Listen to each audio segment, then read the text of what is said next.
Hi everyone, Stepan here, back to recording. I've played some tournaments, I've played some league games and I had some success. Had a few bad games as well, you're gonna see them all. Had a lot of things going on lately, but mostly good. Okay, I'm going to show you my round 3 game from the Croatian league, and I've lost the first round and then I won the second round in the Benoni, which was the previous video. In round 3 I was paired, or we were paired, against a strong team who have a Grandmaster, an International Master or a FIDE Master on board 1, depending on the round. Now the Grandmaster hasn't played in the first 2 rounds of the league, and the FIDE Master and this IM have played 1 round each. So I had to prepare for all 3, and as you can imagine, preparing for 3 title players who are very strong is very hard, because they play a lot of stuff, especially with the black pieces. It's hard to anticipate an opening. I knew that International Master Vujaković was going to play e4, and I knew I was going to play the Caro-Kann. But I had no idea what he was going to play next, which variation he was going to choose.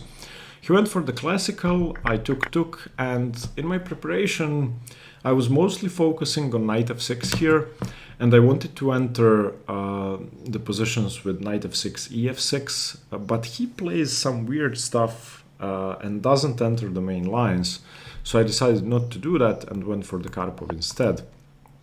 And he surprised me with his choice of variation. He played knight f3, knight gf6, and then took, and knight e5. Now, this is a sideline, and not many people know it. I'm lucky enough to have played it several times, although not in tournament games. I think I played it in 1 tournament game. But I've prepared it a lot, because I was going to play that with white in 1 game. But my opponent didn't play the Caro-Kann. A long story. Anyway, the idea is bishop e6, and you're using the fact that this knight has already jumped into e5, therefore it cannot go to g5, chasing your bishop away. And you're not going to go e6 closing in your bishop, you're going to go g6 and play with both bishops facing towards the queen side. Here you can go bishop e2 or c3 with white. He went c3, g6 and bishop e2. It's also possible to play bishop d3. Bishop e2 just transposes to the main lines. Bishop d3 is, in my opinion, slightly strange, because you're looking at the pawn on g6, so I never really understood the move bishop d3. But okay, it's playable, it's been played by grandmasters. I would like somebody to explain what the advantage of bishop d3 is. In any case, he played bishop e2, bishop g7, castles, and bishop f4. Okay, everything normal, standard. The bishop on f4 is well placed, although it could be used as a tempo gain with knight d5 later. But the problem is, and as you're going to see in this variation, since white has this pawn on d4 and my bishop is on e6, this maneuver of going knight d3, knight c5 actually comes with tempo on the bishop, so you don't have time for b6, you don't have time to chase the knight away.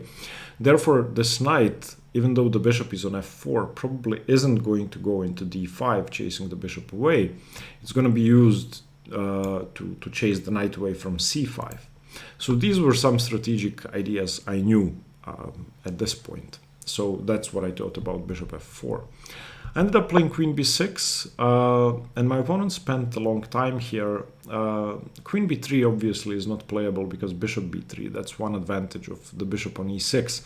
And this again is a common pattern in this line, where putting pressure on b2 can end up being kind of scary for white. Of course, rook b1 can be met with bishop f5, but then bishop d3 or even knight d3 is possible. So I'm not sure I would have played bishop f5. I could take on a2 on rook b1, so actually that's why it's unplayable. But after something like, okay, yeah, now we are going hypothetical, but let's say the a pawn was defended, I would be able to do that. My opponent ended up playing queen d2, which I think is the best move. Firstly, it prepares sometimes bishop h6, trading off my bishop. Secondly, the queen could go into e3, putting pressure on e7. And that's important in this variation because even though the bishop defends the pawn for now, if the bishop ever decides to move, then e7 is under threat. So I played rook a8, simply anticipating knight d3. I want to line up my rook with the queen. My opponent did play knight d3. And now, if I allow knight c5, I could take queen c5, giving up the exchange, but obviously that's not good. So I don't want to allow knight c5. I played knight d7.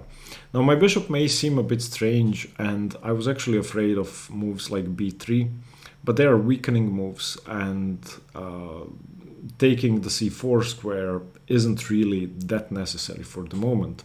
So of course my opponent, who is very strong, 2260, didn't play b3. And I can, okay, so one idea in these openings is to go f6, bishop f7 and e5 to break the center. So that's what I was aiming to do. So my opponent prevented that. Among other things, he played queen e3. So this simply prevents f6, but it also prepares a semi-threat, sort of, chasing my rook away from the d-file by playing queen g3, which is what he ended up playing later with the threat of bishop c7, of course. Also, it puts pressure on my e7 pawn. So if he ever plays, for example, rook a d1, bishop a2, then queen e7, and I'm not sure I want to trade my e7 pawn for his a2 pawn. In fact, I'm sure I don't want to. So I played rook f8. Now this still leaves me the option to go f6, bishop f7, e5. In fact, the rook supports e5, and the e7 pawn is defended, so I've prevented the a rook from moving away. I should mention that a3 in any position would be bad for white, because it would give away the b3 square, and I could play something like bishop b3 or bishop c4 or even queen b3, simply blocking up the queen side. Or for example, something like this, and if he plays knight c1, I can even let him take my bishop and try to play for example, knight c1, a5, knight takes bishop, queen takes bishop, and then a4 to block the queen side and sort of create a backwards pawn. Okay, but of course he isn't going to play a3. He played queen g3 with the threat of bishop c7. I have to react. Unfortunately, I need to move my rook away from the d-file, but after rook c8, my rook is usefully placed. I want to go c5 in many positions anyway. In fact, if he doesn't prevent it, my next move would have been c5. So he played b4. And after the game, we were analyzing the game without the board, so his analysis was, of course, better than mine. But when we reached this position, he said, yeah, bishop c4 was a good move. And I was really happy he said that, because I'd spent a long time here coming up with a move, and bishop c4 is the best move. The idea behind bishop c4 is actually to gain the bishop pair. I'm pinning the knight to the bishop, and my next move is going to be knight f6, threatening knight h5. So I would like to play knight h5. I get the bishop on f4. Also, since he played b4, I now have ideas of a5, which weaken the b4 pawn. And if the knight is gone, then I'm threatening to win the pawn. So he played rook fe1, defending the bishop, unpinning the knight. I played knight f6, and he did play knight e5. If he doesn't do anything, I can take on d3, bishop d3, and knight h5. And I think in that position, in this opposite color bishop endgame, for example, he plays, I don't know, a4. Takes, here, queen f3, takes, queen takes. Now when I go a5, I'm weakening the structure, and if he takes on a5, then c3 is immediately weak. And if he doesn't take on a5, then, for example, plays something weird, then I can just take, and take. So I would have been very happy in this position. Therefore, he played knight e5. He doesn't want to weaken this structure that's already been overextended. I should mention that b4 by him, even though it prevents c5, wasn't really a good idea, because it gives me this a5 maneuver. Okay, so bishop e2. As planned, knight e2. And now I immediately played knight h5 without thinking. This is a mistake I often make. I come up with a plan, and if it's playable, I just play it without considering my other options. I was, of course, aware of this pawn structure being weak, and a much better move than knight h5, what I played, was a5. And he has to play a3, I think. I don't think there's a better option. If he takes, then c3 is weak. So a3 takes, and now knight d5. Gaining a tempo on the bishop, forcing the bishop back. And after, let's say, bishop to d2, I can now go f6 and e5. So yeah, this would have been much better. But I played knight h5. And this basically trades a lot of pieces into an endgame, which is slightly better for him, which I did not assess well. He played queen f3, I took, and he's threatening to take on f7, so I took again. Rook e5. And here, I played e6, which is a bad move. This position is still about equal. After e6, white is much better, but it's not that easy to understand why. And my opponent didn't play the best continuations. What I should have played instead of e6 is queen c7, pinning the rook to the queen, and after something like queen e4, then e6. Now, I don't really understand why this is better, and I've been struggling to understand why the engine says this is about equal and e6 first is bad. I understand that my queen can cover the dark squares. I understand that my plan should again be a5 and maybe rook d8, rook d5. But why e6 is bad immediately? I'm going to show you what the engine wants to play for him. He played a4, and when we were analyzing the game afterwards, again, without the board, so the analysis wasn't as precise. He said a4 is a waste of tempo and that without a4 he would have beaten me. A4 doesn't really do much. It prevents a5 in a way, meaning after a5 he could go b5. Not that that's necessarily good in all positions, but that's the idea. Also, sometimes a5, a6 can be annoying. Although I'm not sure I should be afraid of that. If a5 comes, then queen c7, a6, b6. But in any case, he said he should have played h4 here straight away. And I agree that h4 is more scary. I would have been scared after h4 because my queen isn't on the diagonal yet. So if h4 now, I cannot go h5 because of... Let me show you that. I cannot go h5 because of g4. But if my queen was already on d8, on g4 I could simply take on h4. In this case, I'm basically lost. So I couldn't play h5. So I would have to bring my queen back. And now h5 comes. Let's say I go queen e7. He takes, and plays rook e1 with the idea of rook e3, rook h3. Now I can cover the dark squares, I'm in time, and I again have ideas of rook d8, rook d5, but it's scary. So he played a4, he told me h4 was better, but the engine actually plays rook a1 straight away. As black you have to go queen d8, and I agree with that, you need to cover the dark squares, and now rook e3 before h4. Queen e7, preparing to cover the dark squares, h4. Now, I could go h5, preventing g4, but that's a further weakening. Maybe f3, g4 is coming. So rook cd8 with the plan of rook d5, and now h5.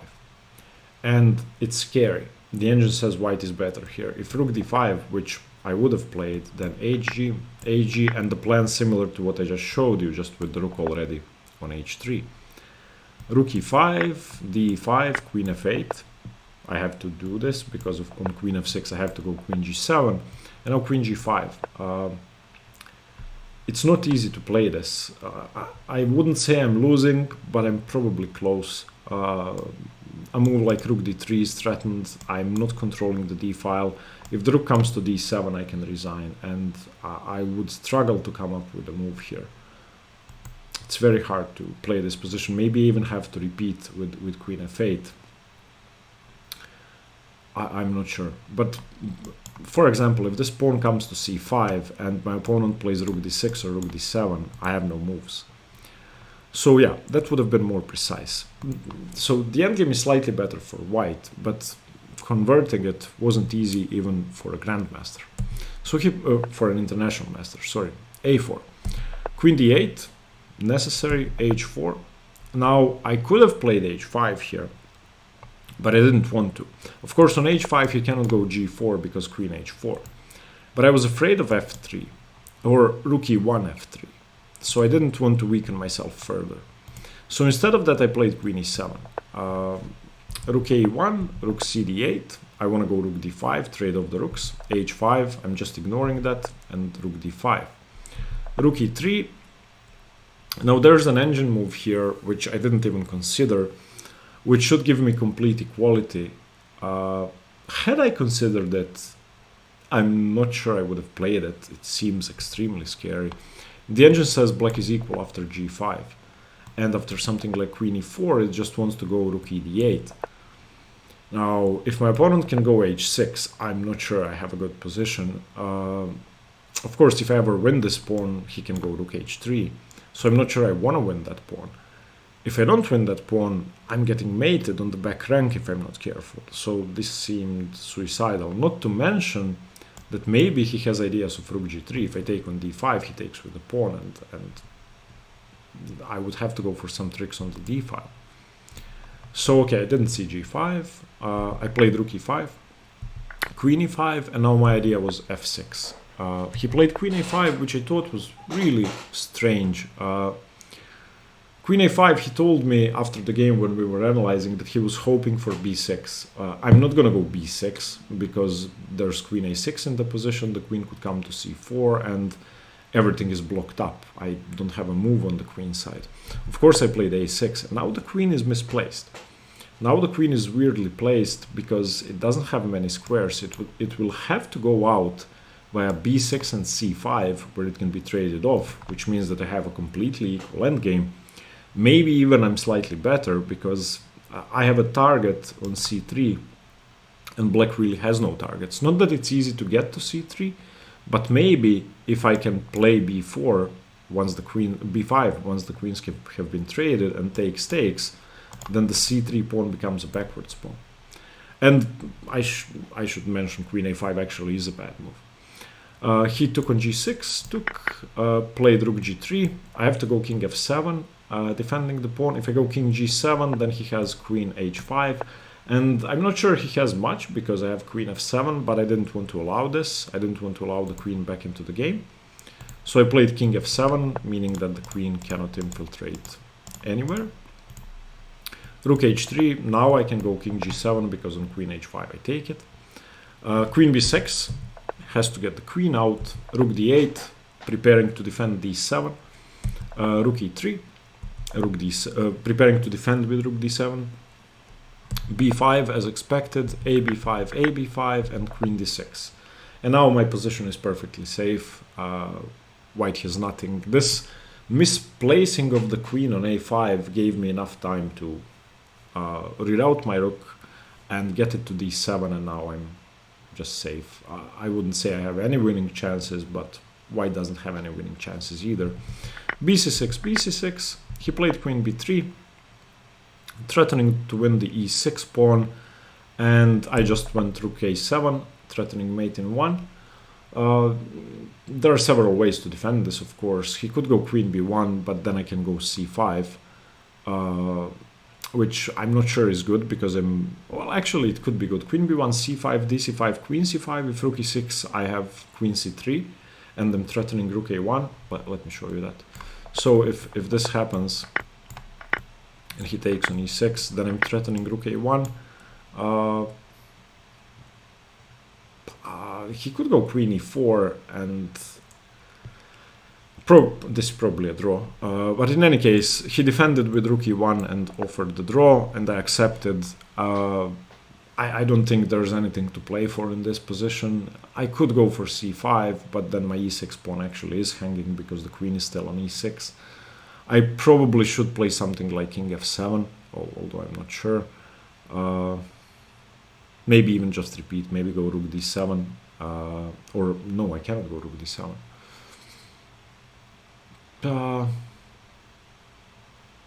Maybe queen d5. Queen d5. Wait, actually, he offered the draw and I never considered what I would have played in this position. I don't want to go rook e7, although that may be the best move. If I go queen d5, he goes queen b6. But I can go rook e7 there, and then c5. So okay, I have several options. In any case, we agreed to a draw here, and I was happy with the draw because ever since we entered the rook endgame, like in this position, I was struggling. White had more space, white had more active rooks, obviously. There's a rook on e5, so I misassessed the position in the sense that I never thought I was losing, and I actually was very close to losing at one point. But I managed to hold it, and of course, when you hold an endgame, you're happy with the draw. So that was my round 3 game. It was a good result rating-wise, of course, and I'm particularly happy that he said bishop c4 is a good move. And also, when we analyzed the position blindfolded, I held my own and I didn't make any mistakes, so I was proud of that. Okay, thank you for watching. I'm going to show you my round 4 game tomorrow, and stay tuned for more chess. Bye-bye.